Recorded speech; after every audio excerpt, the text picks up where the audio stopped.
আইনের শাসন প্রতিষ্ঠা করতে পারি, তাহলেই বেগম জিয়াকে শ্রদ্ধা জানানো। নির্ভয় গণতান্ত্রিক সমাজ গড়ার যে যদি আমরা নিশ্চিত করতে পারি, তাহলেই বেগম খালেদা জিয়াকে আমরা শ্রদ্ধা জানাতে পারবো। এটা তো ক্যাঙ্গারু কোর্ট, এই কোর্টে আপনার কি করবে? আমরা বরং চূড়ান্ত আন্দোলনে যাই।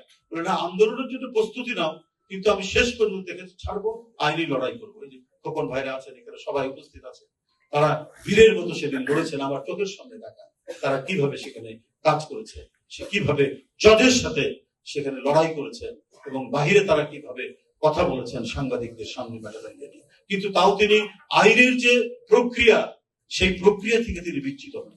বলছে না, আমি যাব দেখি আইনি প্রক্রিয়া কি। তাকে জেল দিয়েছে, এবং এটা যে পাতানো, এবং এটা যে প্রহসনের জেল, এটা যে নির্দেশিত জেল, এটা যে ফরমান জারি করা তার কারাগার, এটা প্রমাণিত হয়েছে।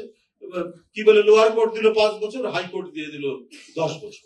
এরা সমস্ত কিছু একটা পাতানো ব্যাপার। তারপরেও তাকে আমরা যারা সেই সময় দেখা করতে যেতেন, আইনজীবীরা যেতেন, খোকন ভাইরা যেতেন, জয়নুল ভাইরা যেতেন, দেখা করে আসতে পারতেন, আর আমাদের স্ট্যান্ডিং কমিটির মেম্বাররা যেতেন, তাদের কাছ থেকেও শুনেছে যে ওই কারাগারের ভিতরেও তাকে যেন কোনোভাবেই টলানো যায়নি, হিলানো যায়নি। দেখুন, তিনি হয়তো পৃথিবী থেকে চলে গেছেন সন্তানের সাথে, লক্ষ কোটি মানুষের অপূর্ব সেই যে উপস্থিতির জানাজার মধ্যে দিয়ে শ্রদ্ধা ভালোবাসার এক প্রচন্ড গভীরতা, অতলান্ত গভীরতায় দিয়ে চোখের পানি মুছতে মুছতে তিনি আমাদের কাছ থেকে চলে গেছেন। এটাই হচ্ছে বেগম খালেদা জিয়া।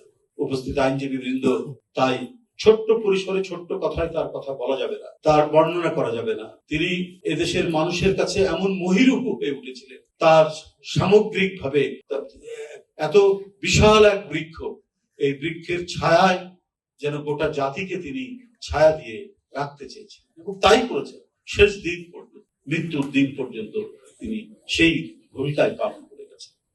এই জাতি কোনোদিন তার অবদান, অবিস্মরণীয় তার স্মৃতি আমাদেরকে আমাদের মনে চিরদিন জাগরুক করে থাকে। আমরা তার যে কর্তব্য কর্ম, তার যে অবদান, তার যে অর্জন, সে অর্জনকেও আমাদের ভুলে গেলে হবে। আমরা সবসময় সেটি মনে রাখতে হবে। তিনি যে কাজগুলো করে গেছেন এবং যে কাজগুলো করতেন, আমরা যদি রাষ্ট্রের গণতান্ত্রিক বিকাশ, আমরা যদি আমাদের সমাজের গণতন্ত্রের চর্চা যদি আমরা অব্যাহত রাখি, তাহলেই আমরা বেগম জিয়াকে তাকে সম্মান জানানো।